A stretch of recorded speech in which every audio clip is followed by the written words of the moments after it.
Hi, welcome to GRVO TV, G's Reviews, Views and Opinions. As promised, I'm going to do a quick review, and this is my just initial review. There will be more to follow. So I haven't had a massive amount of time to play with this at the moment. And it is the Olympus OMD EM1, and there it is in all its glory. Got it here with the 12-40 2.8 Pro lens and the battery grip.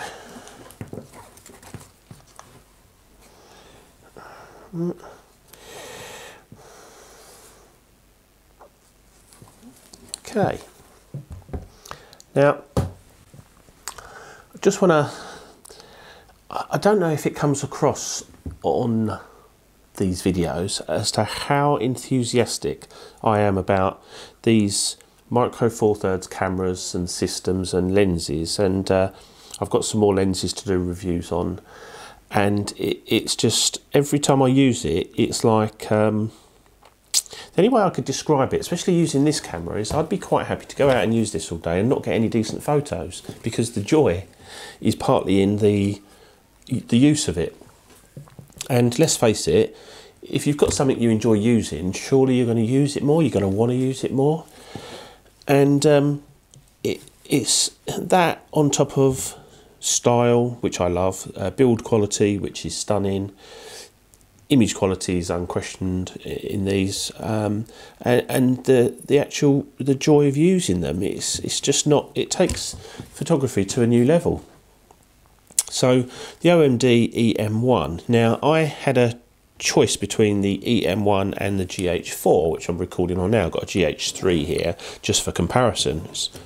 Essentially it's the same, and my heart says the EM1 every day of the week, but my head said the GH4, which is the camera that I bought myself, and I'm pleased I did, because it suits me. And this is where these reviews can get interesting, because just because it suits me doesn't mean to say it will suit everybody.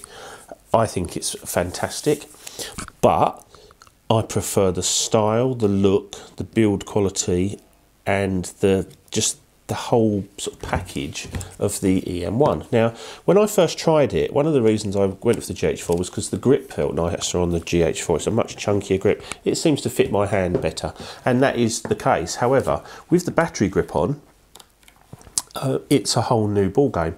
It really makes the EM1 a beautiful thing to hold and use, and it's much heavier, but it's still not heavy, if you see what I mean.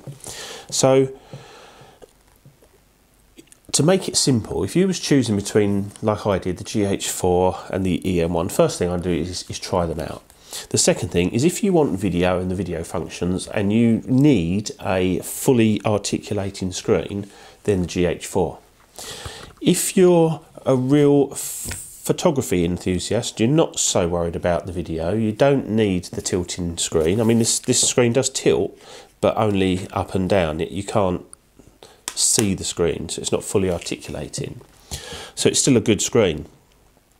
But yeah, so if you're not worried about that, then I would probably suggest go for the OMD EM1. The picture quality is allegedly a little bit better, but it's difficult to tell.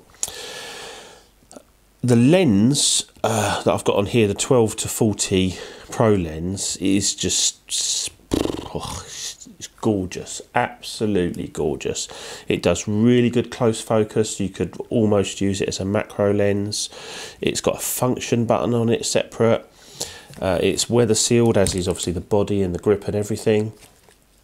And it's just gorgeous. So it's a 12-40, so it's equivalent to a 24-80 2.8. It's just an absolutely beautiful lens. There's no pop-up flash with this. You get the little flash that goes on the top, which it is what it is. They actually work quite well, the flashes. You've got obviously the 5-axis in-body stabilisation, and when I did my review on the OMD EM1, I didn't actually mention the in-body stabilisation, but it is fantastic. It's just the best image stabilisation really I've ever come across.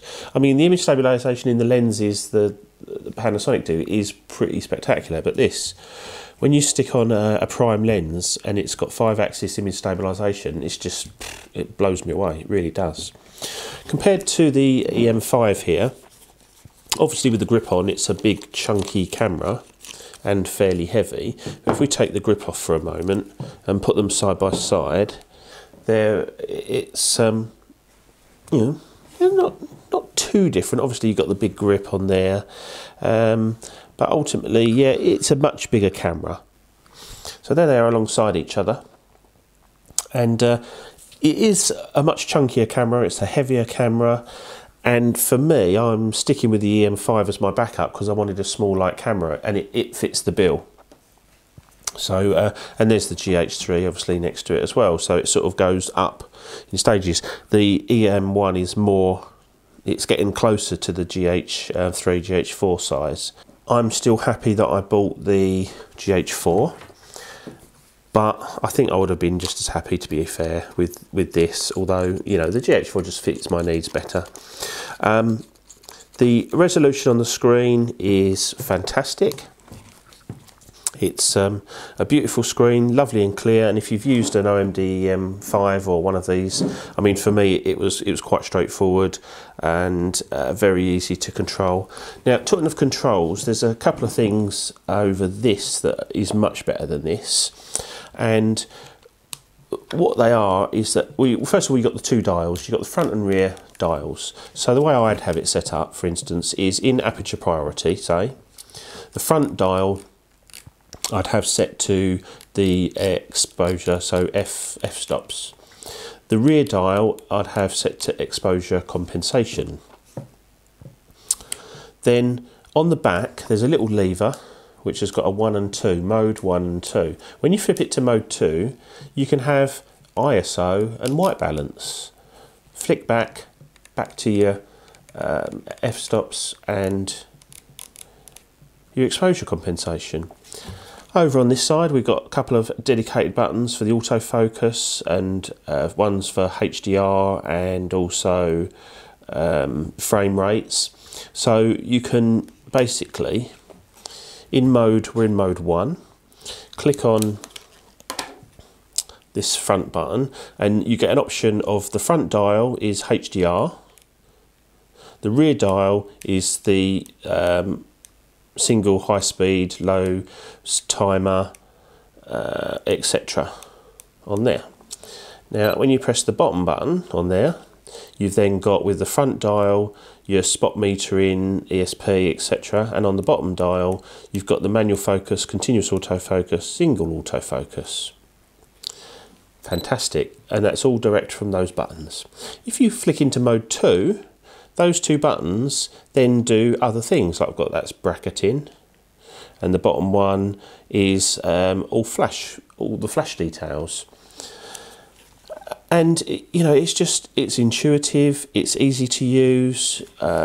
So you've got all the function buttons. Obviously you've got more function buttons on the grip, and you've got 2 dials on the grip, 2 function buttons on the back, the function button on the lens. There's 2 buttons on the front here. You've got a one touch, this has got one touch white balance on one of them, and the other one is your depth of field preview button on the front. So all in all, you know, I'm not going to go on too long about this, just trying to keep it to 10 minutes this video, but it's difficult. There's a little lock button on the dial, and they've got this lock button that you press and lock and then press to unlock, same as on the GH4. So if you want a lock dial, you can have one. If you don't want one, you just leave it unlocked. I leave them unlocked because I never knock them, and that's fantastic as well. Frame rate, we'll just do a quick burst. This is in low speed. Quick, and then just press that, go into high speed, machine gun style. So yeah, frame rates are fantastic. Autofocus on this seems to be very good. It's supposed to have a much better autofocusing system than this, especially for continuous autofocus. To be honest, I've not really had any problems with that. So if this is better, which I think it's going to be, then great. Your focusing points pretty much fill more or less all the frame. It's yeah, it's just a fantastic piece of kit. It really is. I'll do a separate review on the lens, and I will throw up a few photos at the end of this that I've taken on the EM1 with various lenses today. I've just been out, literally done a quick sort of hour shooting, did the best I could.